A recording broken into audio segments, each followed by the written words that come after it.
Once upon a time, there was a cottage in the woods where 3 bears lived. There was a great big daddy bear, a middle-sized mummy bear, and a teeny-weeny baby bear. Daddy bear had a very big bowl to eat from, a very big chair to sit on, and a very big bed to sleep in. Mummy bear had a middle-sized bowl to eat from, a middle-sized chair to sit on, and a middle-sized bed to sleep in. And baby bear had a teeny-weeny bowl to eat from, a teeny-weeny chair to sit on, and a teeny-weeny bed to sleep in.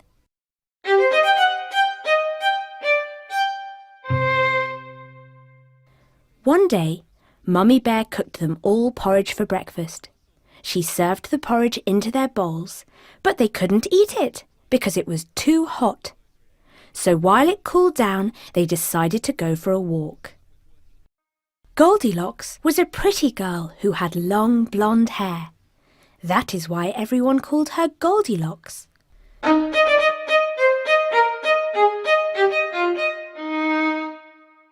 One day she went for a walk. Her mother told her not to go into the forest alone, otherwise she would get lost. But Goldilocks never listened to her mother. After walking for a while, Goldilocks suddenly found that she was indeed lost. Tired and hungry, she walked some more until finally she came across the 3 bears' cottage. She knocked on the door, but when no one answered, she decided to have a look inside. When she got inside the cottage, she found 3 bowls of porridge. Goldilocks tried the porridge in the biggest bowl. "Ouch!" she said. "This porridge is too hot." So she tried the porridge in the medium-sized bowl. "Ew," she said. "This porridge is too cold." So she tried the porridge in the teeny-weeny bowl. She said. "This porridge is just right." So she ate it all up.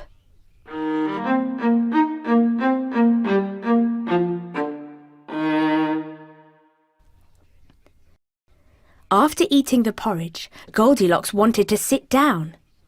She looked around and found 3 chairs. First, she tried the biggest chair. "Oh dear," she said. "This chair is much too big." Then she tried the medium-sized chair. "Oh no," she said. "This chair is still too big." Finally, she tried the teeny-weeny chair. "This chair is just right," she said. So she sat on it, but then the chair broke into pieces. Goldilocks became sleepy and decided to look upstairs.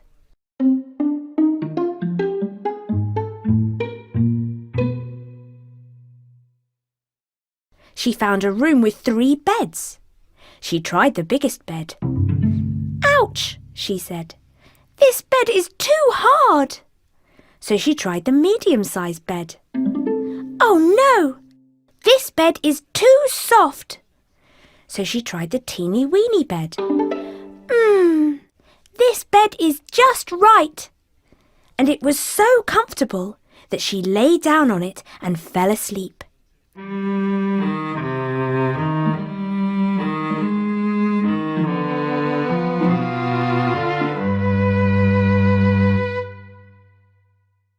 Meanwhile, the 3 bears came home from their walk ready to eat their food.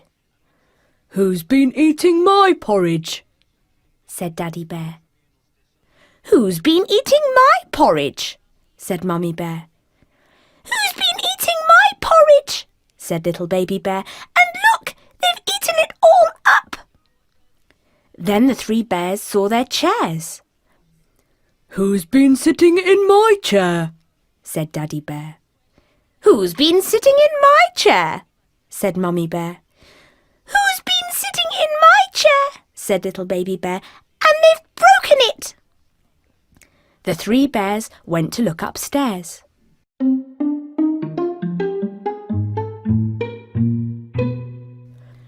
"Who's been sleeping in my bed?" said Daddy Bear. "Who's been sleeping in my bed?" said Mummy Bear. Who's been sleeping in my bed? said Little Baby Bear. And they're still here.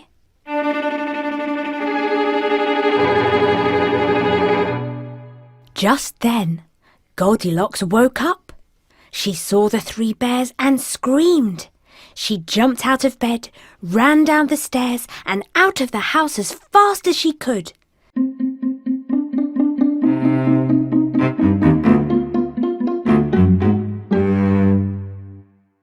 She ran and ran until finally she saw her house and her mother and promised her that she would never go into the forest by herself again.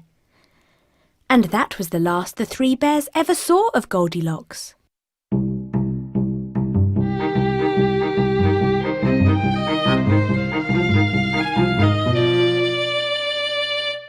The Frog Prince.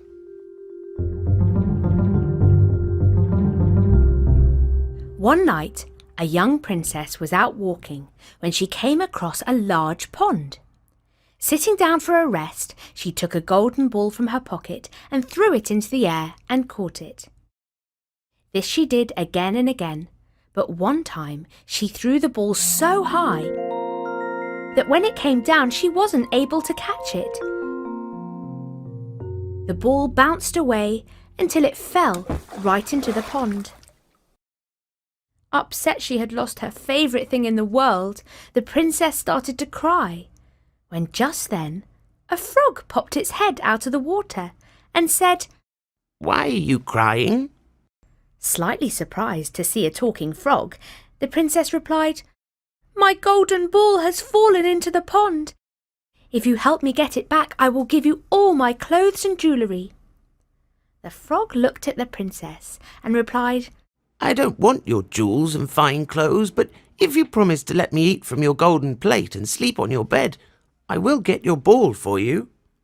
"What nonsense," thought the princess. "But if he can get my ball, then I will tell him he can have whatever he wants." So she agreed to the deal, and the frog gave a smile before diving under the water.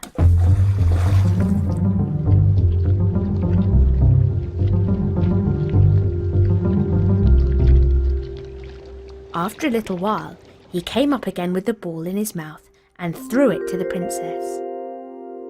The princess jumped up, happy to have the ball in her hands again, and never gave another thought to the frog as she ran home with it as fast as she could.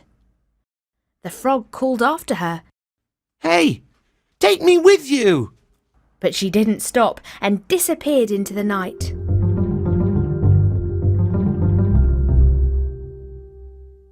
The next day, just as the princess had sat down to dinner, she heard a strange noise.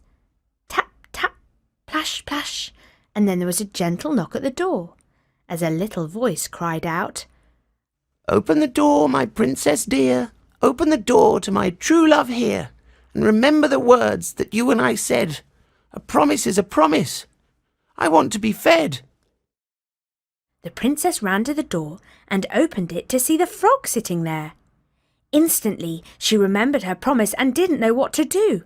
So, in a panic, she slammed the door shut again and ran back inside. Her father, the king, asked what the matter was. She told him about what happened the previous night and said she didn't know what to do. The king, who was very wise, replied, "As you have made a promise, you must keep it. So go and let him in." This she did, and the frog hopped into the room and onto the table where the princess was sitting.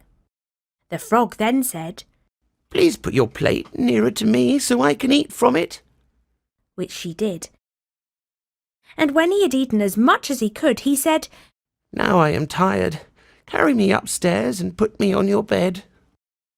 The princess reluctantly took him into her hands and put him on the pillow of her bed, where he slept all night.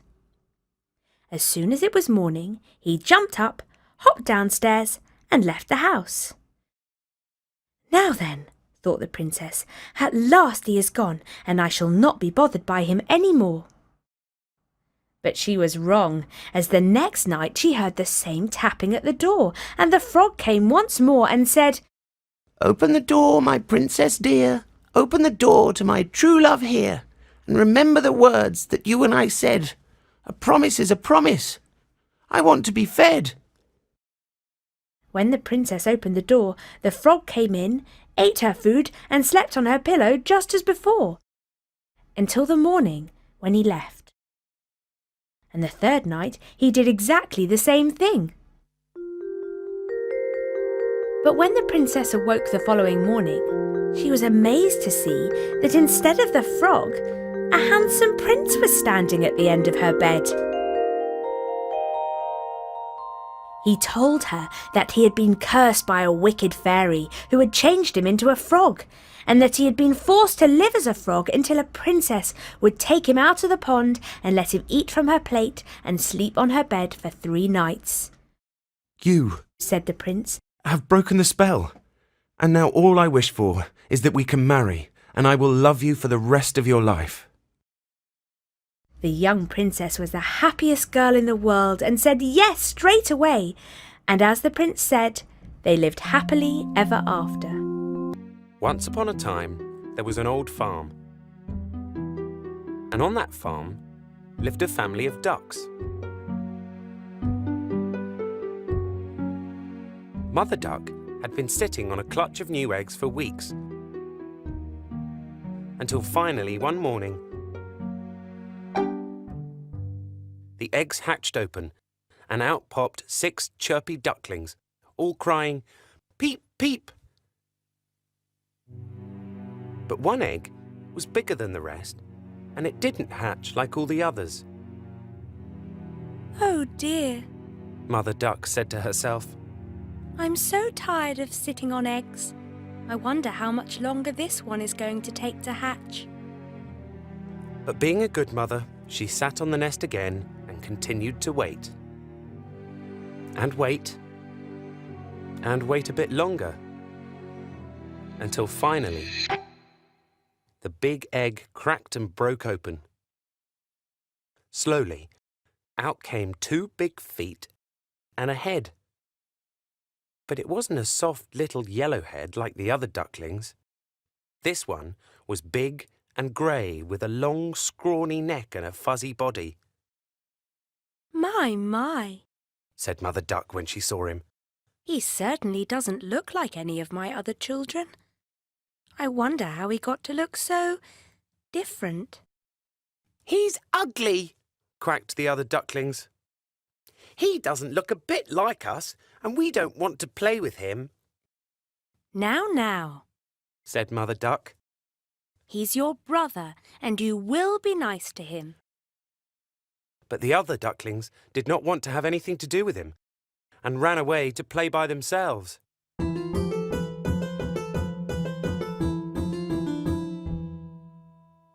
Well, the grey duckling certainly wasn't pretty. And since he ate far more than his brothers, he was getting bigger than them very quickly.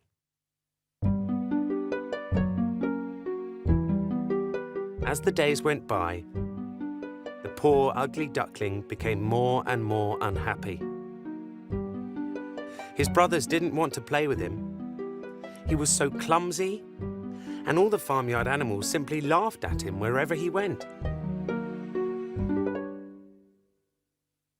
He felt very sad and lonely. Mother Duck did her best to comfort him, but it was no use.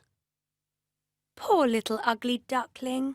She would say, Why are you so different from all the others? but this just made the ugly duckling feel worse than ever. Every night, he cried himself to sleep. He felt that nobody wanted him. Nobody loves me. They all tease me. Why am I different from my brothers?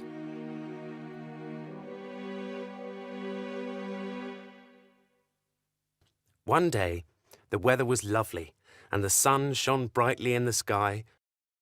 So Mother Duck took her young family down to the water for a swimming lesson. She jumped in with a splash. Quack, quack.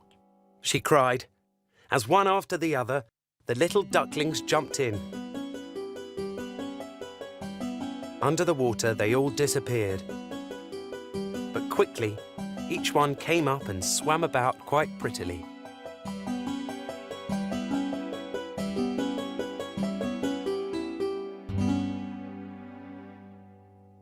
The ugly duckling had also followed them down to the pond. "I'll bet that ugly grey brother of ours can't swim," shouted one of the little yellow ducklings. Seeing all the other ducklings swimming about, he jumped into the water and had a go himself. Under the water he went with a big splash, until suddenly he reappeared and started to swim. In fact, much better than most of his brothers.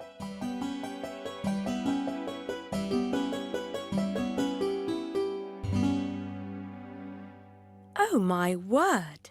Said Mother Duck. He certainly can swim. He must be my own child after all. But as the days went by, the poor ugly duckling became more and more unhappy. His brothers still didn't want to play with him because he was so big and different. He felt sad and lonely, and while Mother Duck did her best to comfort him, the ugly duckling felt worse than ever. "Nobody loves me," he said. "They all tease me. Why am I different from my brothers?"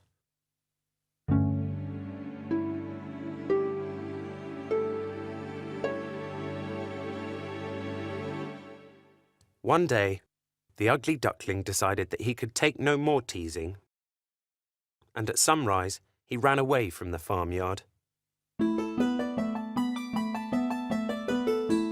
He stopped at a pond and began to question all the other birds he could find.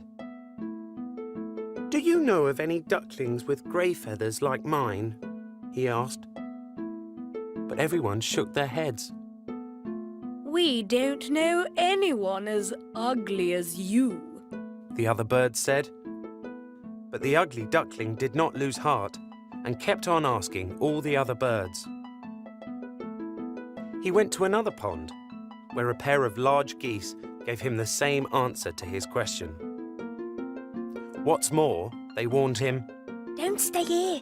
Go away, quick. It's dangerous. There are men with guns. Just then, he heard the bang, bang of a gun and ran for his life. The duckling was sorry he had ever left the farmyard.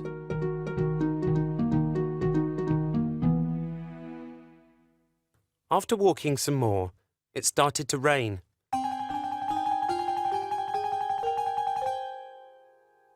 And at last he came to a miserable little shack that only seemed to remain standing because it didn't know which way to tumble down. The door hung open crookedly, and the duckling slipped inside to get out of the rain. Inside, he found a corner to rest in and fell asleep for the night.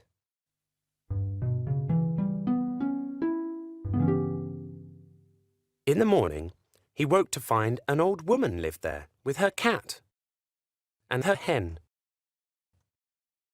They saw the duckling and decided to allow him to stay with them as long as he lay eggs to sell.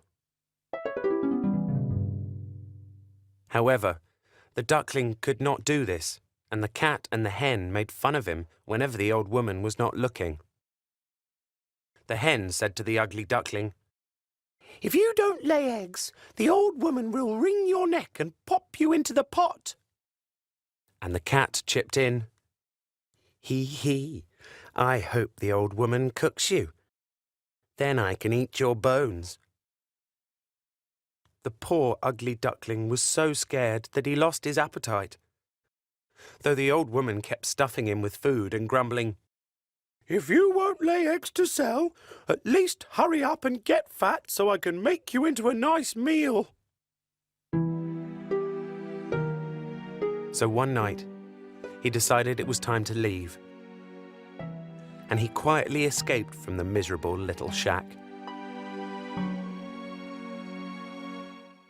Once again, he was all alone. He fled as far away as he could, and at daybreak, he found himself in a thick bed of reeds by the water. "If nobody wants me, I'll hide here forever." There was plenty of food, and the duckling began to feel a little happier, although he was still very lonely. Then one day, at sunrise, he saw some beautiful birds fly overhead. They were white, with long, slender necks, yellow beaks, and large wings. "Oh, if only I could look like them, just for a day," said the duckling. Winter came, and the water in the reed bed froze over. The poor duckling left home to seek food in the snow, but it was very tiring, and he could not find anything to eat. Finally, he was so exhausted he dropped to the ground. But luckily, a farmer found him and put him in his big jacket pocket. "I'll take him home to my children. They'll look after him. Poor thing, he's frozen."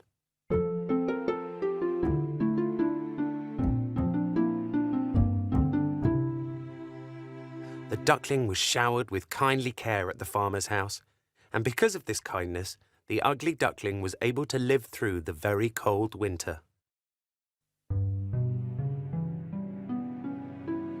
By springtime, he had grown so big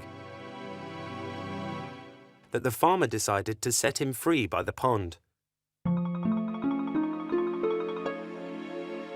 Outside, the weather was warm and sunny, and birds sang as flowers bloomed.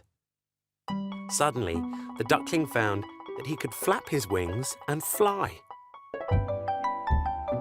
He took to the air and looked for somewhere to call home.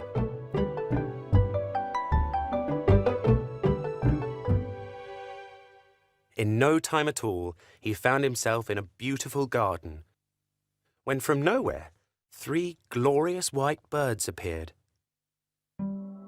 They were the same white birds he had seen fly off to warmer homes just before the winter. They were called swans, and as they appeared, they ruffled their feathers as they swam lightly across the water.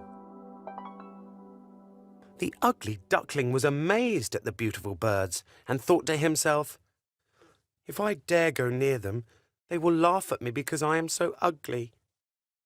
But I don't care. Better to be laughed at by these beautiful creatures than to be teased by ducks and hens, or kicked by children, or starve in the winter." So he dived into the water and swam out to the swans. "Laugh at me," cried the poor creature, bending his head down to the water. But what was this he saw reflected in the clear water? It was his own image. For the first time, he saw himself as he really was. And, to his utter amazement, he saw that he was not an ugly duckling anymore, or a duckling at all, but a swan, a beautiful white swan. The other swans recognized him as one of their own and didn't chase him away.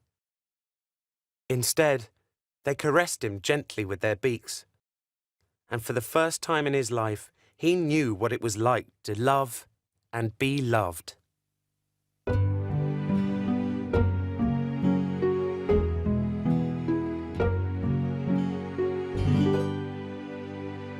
Rumpelstiltskin.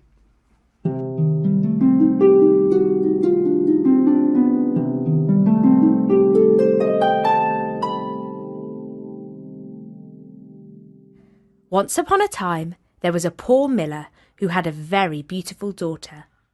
One day, he had an audience with the king, and in order to impress him, he told the king that he had a daughter who could spin straw into gold. "Now that's a talent worth having," said the king. "If your daughter is as clever as you say, bring her to my palace tomorrow and I'll test her to see if she really can spin straw into gold."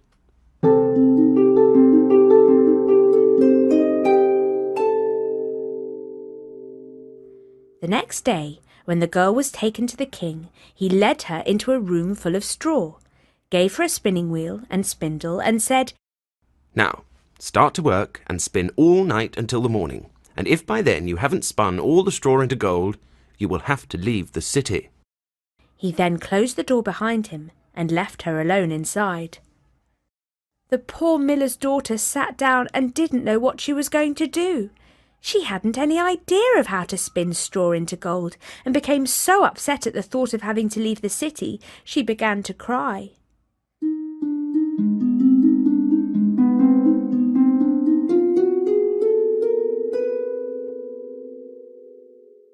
Suddenly, the door opened and in stepped a tiny little man who said, "Good evening.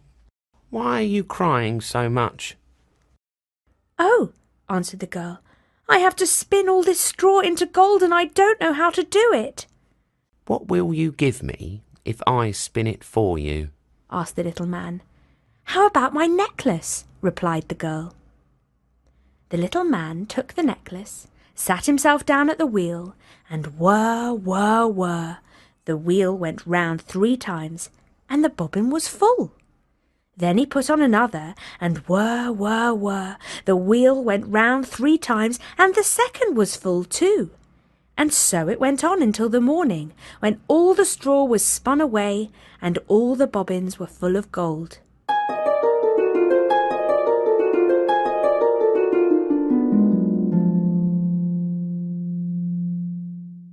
As soon as the sun rose, the king came to see the result of his test, and when he saw the gold he was astonished and delighted. But his heart only lusted for more of the precious metal. He had the miller's daughter put into another room full of straw, much bigger than the first, and said to her that if she wanted to stay in the city, she must spin it all into gold before the morning. The girl didn't know what to do and began to cry again. And then the door opened as before, and the tiny little man appeared and said, "What will you give me if I spin the straw into gold for you?" "How about the ring from my finger?" answered the girl. The little man took the ring, and whir, whir, whir. Round went the spinning wheel again, and when morning came he had spun all the straw into glittering gold.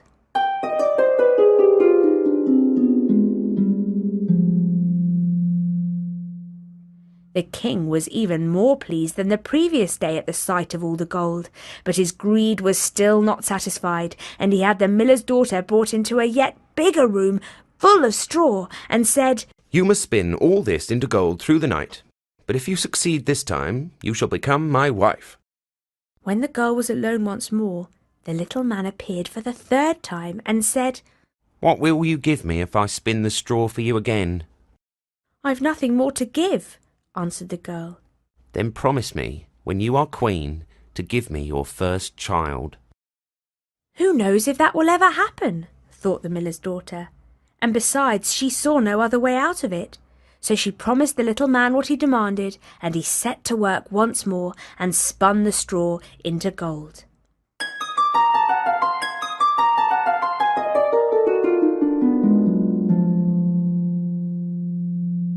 When the king came in the morning and found everything as he had desired, he straightway made her his wife, and the miller's daughter became a queen.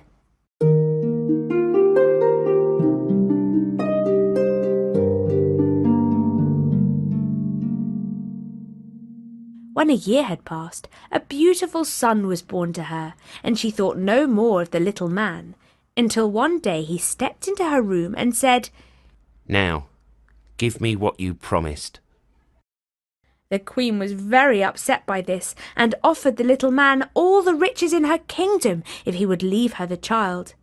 But the little man said, "No, a living creature is dearer to me than all the treasures in the world." The queen began to cry and sob so bitterly that the little man felt sorry for her, and said, "I'll give you 3 days to guess my name, and if you find it out in that time, you may keep your child."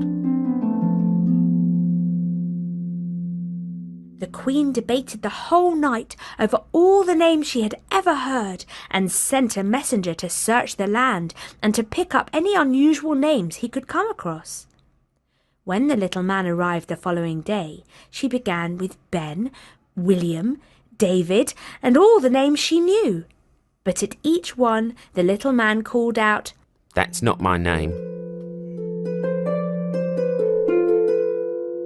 The next day she sent someone to ask all the names of the people in the neighbourhood, and had a long list of the most uncommon and extraordinary ones for the little man when he made his appearance. "Is your name perhaps Sheepshanks, Crookshanks, Spindleshanks?" But he always replied, "That's not my name."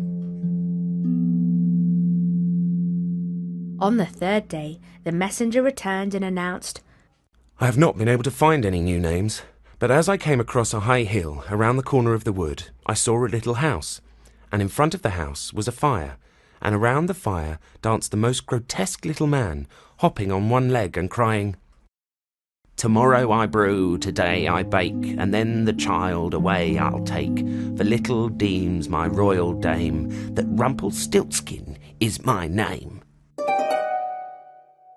You can imagine the Queen's delight at hearing the name, and when the little man stepped in shortly afterwards and asked, "Now, my lady Queen, what's my name?" "Is your name Conrad? "No, Is your name Harry? no." Is your name perhaps Rumpelstiltskin?" "Some demon has told you that." screamed the little man, and in his rage drove his right foot so far into the ground that it sank up to his waist.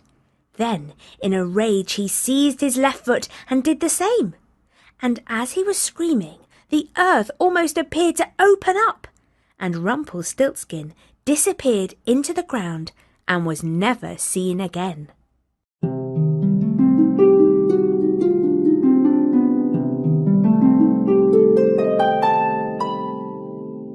Rapunzel. Once upon a time, there was a man and his wife who lived in a house, and at the back of their house was a window which looked into the most lovely garden you have ever seen. But they could not go into the garden because it belonged to a wicked old witch.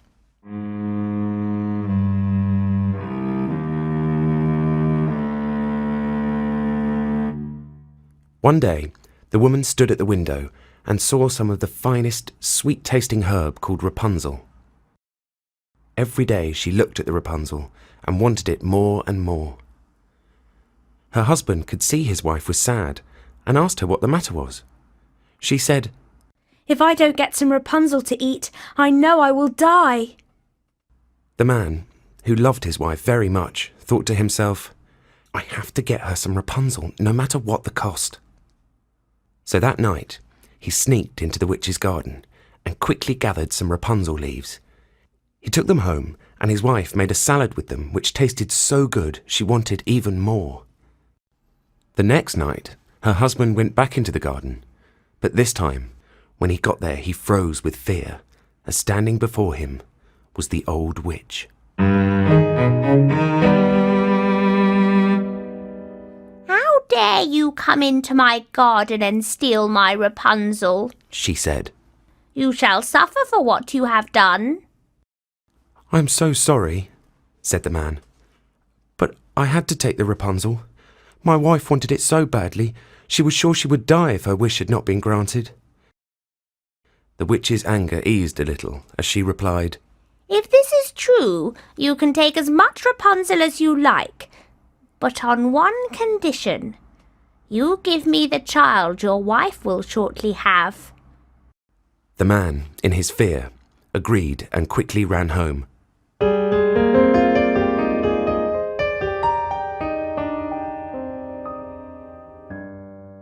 A few months later, a child was born, and the witch appeared to collect the baby. She gave it the name Rapunzel after the sweet herb and took her away. Rapunzel was the most beautiful child, but the witch wanted her all to herself. So when she was 12, she locked her up in a tower in the middle of a great wood. The tower had no stairs or doors and only a small window at the very top. When the witch wanted to get in, she stood underneath the tower and called out, "Rapunzel, Rapunzel, let down your golden hair." Now Rapunzel had wonderful long hair, and whenever she heard the witch's voice, she untied her plaits and let her hair fall down out of the window so the witch could climb up it.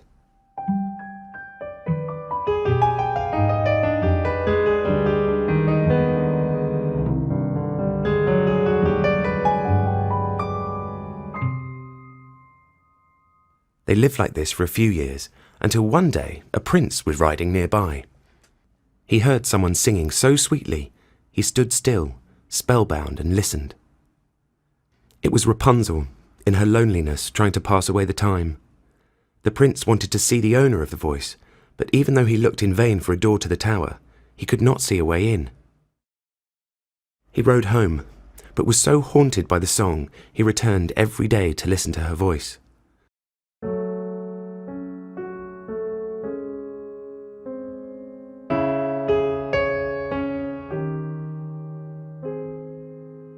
One day, when he was standing behind a tree, he saw the witch approach and heard her call out, Rapunzel! Rapunzel! Let down your golden hair! Rapunzel let down her plaits, and the witch climbed up them. So that's the staircase, said the prince.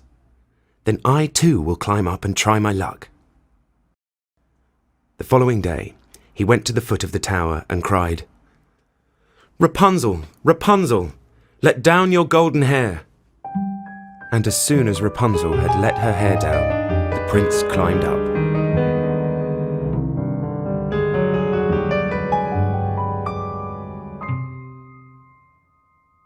At first, Rapunzel was frightened when a man appeared, as she had never seen one before. But the prince spoke to her so kindly that very soon she lost all her fear. After several visits, the prince asked Rapunzel to marry him, and she said yes at once. But first, I have to get out of the tower. Quickly, she had an idea. Every time you come to see me, you must bring a piece of silk. I will then make a ladder out of them, and when it's finished I will climb down and you can take me away on your horse.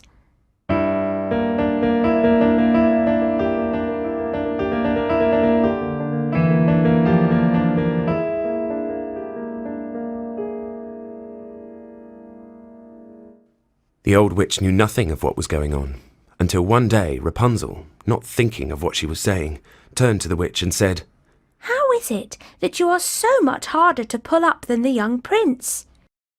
Oh, you wicked child! cried the witch. I thought I had hidden you from the whole world, but you have still managed to trick me. In her anger, she grabbed Rapunzel's hair with one hand and, grasping a pair of scissors with the other, snip, snap, and off it came, leaving the beautiful plaits on the ground. And worse than this, she was so cold-hearted, she took Rapunzel to a lonely desert and left her there to live in misery by herself.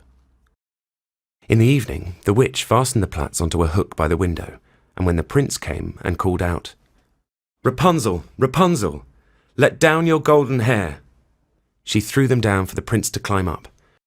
But instead of seeing his beloved Rapunzel, he found the old witch, who cried mockingly, Ha!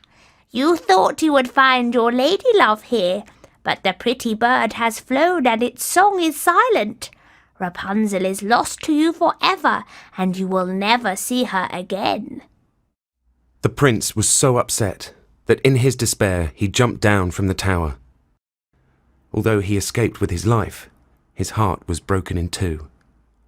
Full of sadness, he wandered through the woods, eating nothing but roots and berries, and weeping about the loss of his lovely bride.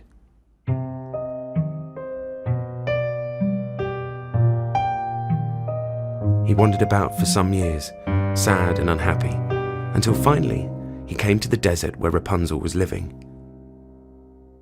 Just then he heard a voice which seemed strangely familiar to him. He walked quickly towards the sound, and when he was quite close, he saw Rapunzel. The two of them ran to each other and cried with joy. After this, he led her to his kingdom, where they were married, and promised he would never leave her again, and they lived happily ever after. Once upon a time, there was a poor widow who had a son named Jack and a cow named Milky White. They were so poor, all they had to live on was the milk from the cow. But one day, Milky White gave them no more milk, and they didn't know what to do, We have no money and no food. said Jack's mother. You will have to take Milky White to market and sell her. So, Off Jack went to the market to sell their only cow. He hadn't gone far when he met a funny-looking old man. "Good morning, Jack," said the man. "Good morning to you," replied Jack, as he wondered how the old man knew his name. "Where are you off to?" he asked. "I'm going to the market to sell our cow." The old man smiled and said, "Then I might be able to help you." Reaching into his pocket, he pulled out a number of strange-looking beans. "What are they?" asked Jack. "These are magic beans, and I will swap them for your cow." "Magic beans?" said Jack. "What would I do with magic beans?" "Ah, you don't know what these beans are," said the man. "If you plant them in your garden, by morning they will grow right up to the sky." Jack looked at the magic beans again and thought about what to do.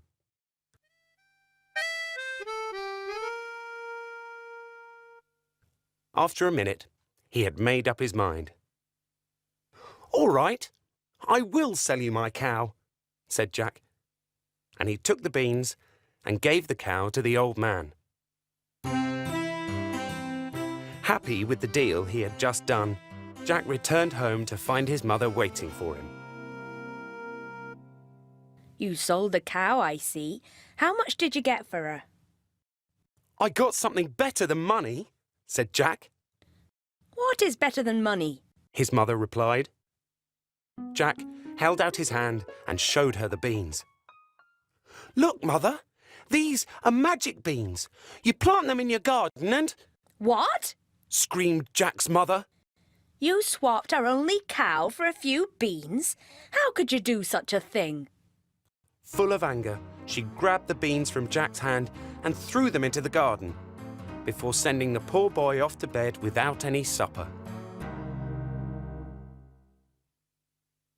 The next morning, Jack woke up to find that his room was very dark. How strange, he thought, as he jumped out of bed to investigate. Looking out of the window, he could see that the beans his mother had thrown into the garden had grown into a giant beanstalk. It went up and up and up until it reached the clouds in the sky. Amazed, Jack opened his window, jumped onto the beanstalk, and began to climb. He climbed, and he climbed, and he climbed, until at last he reached the top, which was very high in the sky. When he put his head through the clouds, he saw a long, wide road with a great big house at the end of it.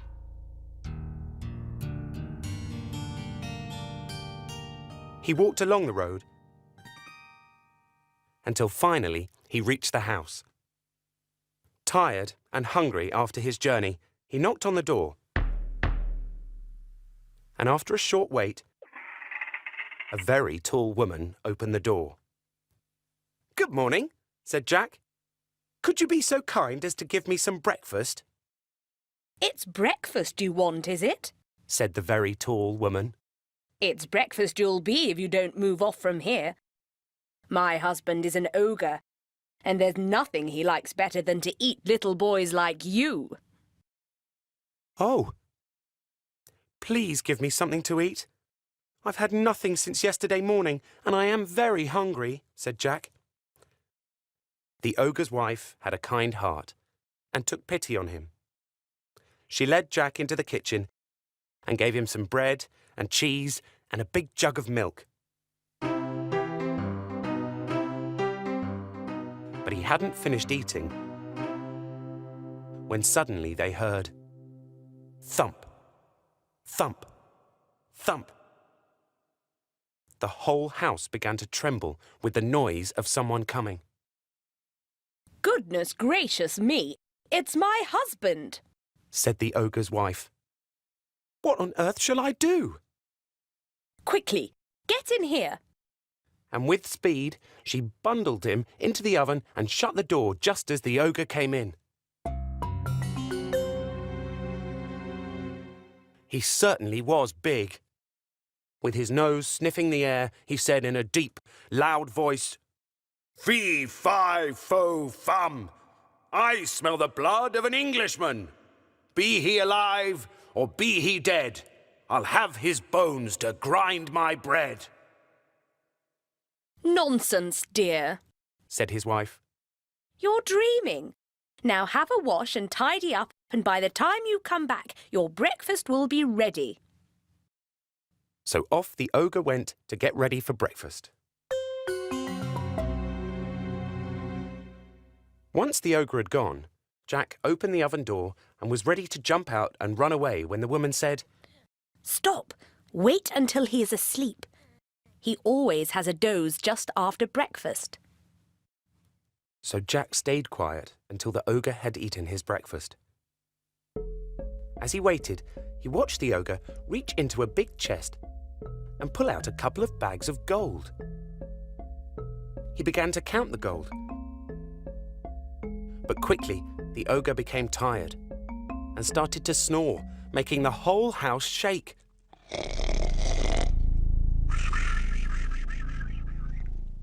Jack quietly crept out of the oven, and as he was passing the ogre, he took one of the bags of gold under his arm. Quickly, he ran away until he came to the beanstalk. Dropping the bag of gold, it fell into his mother's garden.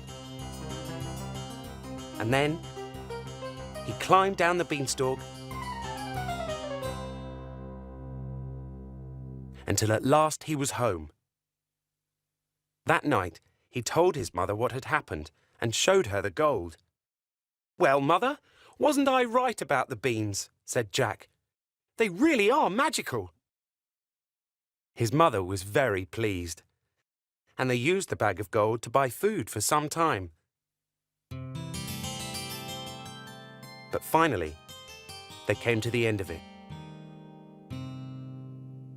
And Jack made up his mind to try his luck once more at the top of the beanstalk. One fine morning, he woke up early, got onto the beanstalk, and he climbed, and he climbed, and he climbed, until at last he came to the road again. When he reached the house, sure enough, there was the very tall woman standing on the doorstep. "Good morning," said Jack, as bold as brass. "Could you be so good as to give me something to eat?" Aren't you the young man who came here once before? said the woman.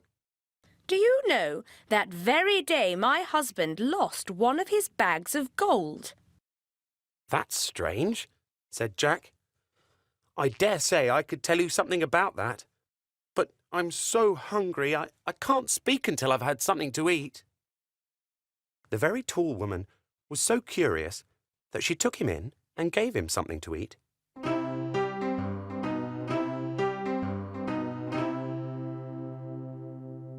But he had scarcely begun munching when suddenly they heard the ogre's footsteps.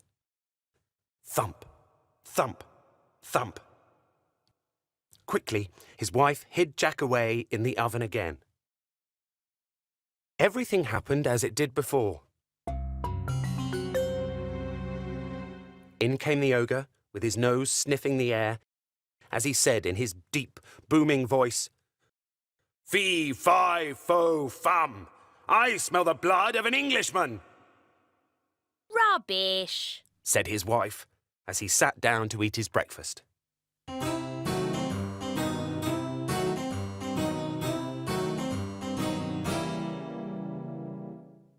Once he had finished eating, the ogre said to his wife, "Bring me the hen that lays the golden eggs." So she brought him the hen, and the ogre said, "Lay." And it laid an egg made of gold.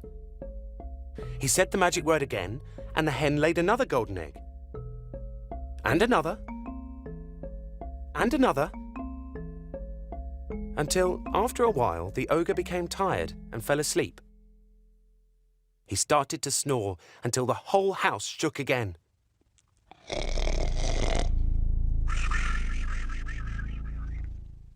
Jack crept out of the oven on tiptoes, grabbed the golden hen, and was off again before you could say Jack Robinson. But the hen gave a cackle, which woke the ogre. And just as Jack was running out of the house, he heard the ogre calling, "Wife! Wife! What have you done with my golden hen?" But Jack was away. He rushed off towards the beanstalk and climbed down with the hen under his arm as quickly as he could.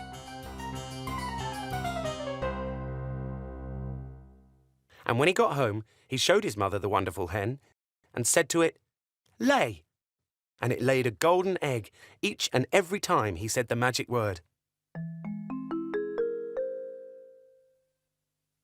But Jack was not content, and it was not long before he decided to try his luck again up in the magical world at the top of the beanstalk. So one fine morning, he woke up early, got onto the beanstalk,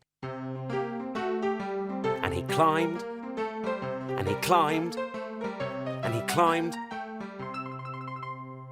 until finally he reached the top. But this time, he knew better than to go straight to the ogre's house. So when he got near, he waited behind a bush until he saw the ogre's wife coming out with a bucket to get some water. When she was outside, he quietly crept inside the house and got into a big cauldron to hide.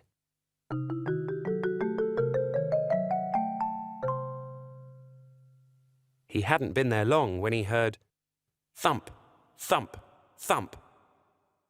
And in came the ogre and his wife. "Fee, fi, fo, fum! I smell the blood of an Englishman!" cried the ogre. "I smell him, wife! I smell him!" Do you, my dear? said the ogre's wife. Then if it's that little rogue that stole your gold and the hen that lays the golden eggs, he's sure to have got into the oven. And so they both rushed over to the oven to have a look. But luckily, Jack wasn't there, as the ogre's wife said, There you are again with your fee-fi-fo-fum. The ogre looked all around the kitchen, but could not find Jack anywhere. Thankfully, he did not look in the cauldron. So the ogre sat down for his breakfast and ate it all up.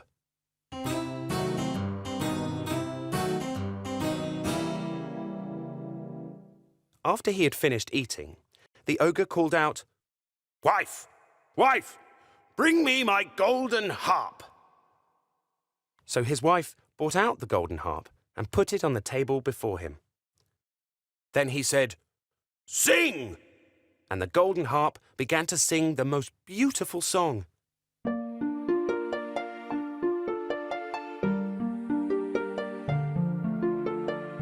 And it went on singing until the ogre finally fell asleep and started to snore like thunder.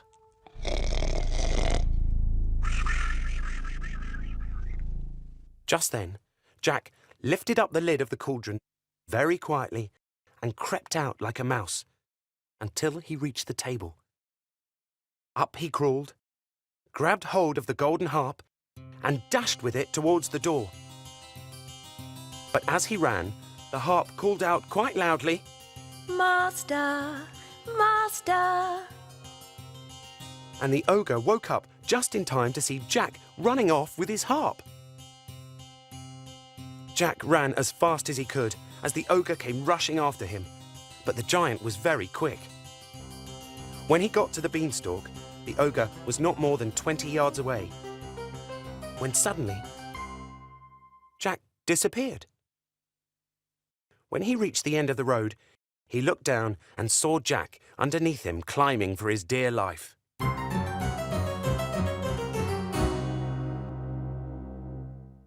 Once again, the harp cried out, Master, master. And the ogre swung himself down onto the beanstalk, which shook with his weight. Down climbed Jack, and after him followed the ogre. Jack was nearly home when he called out, "Mother! Mother! Bring me an axe!" His mother came rushing out of the house with an axe in her hand. But when she reached the beanstalk, she stood still with fright. For there she saw the ogre with his legs poking through the clouds. But Jack quickly jumped down, grabbed the axe from his mother, and began to chop away at the beanstalk. He chopped, and he chopped, and he chopped, until the beanstalk was cut in two. The ogre roared as he fell to the ground and broke his crown, and the beanstalk came toppling after.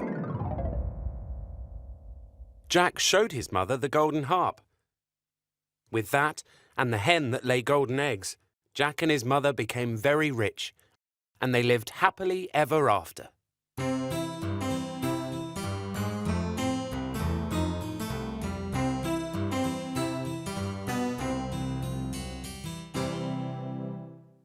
The end.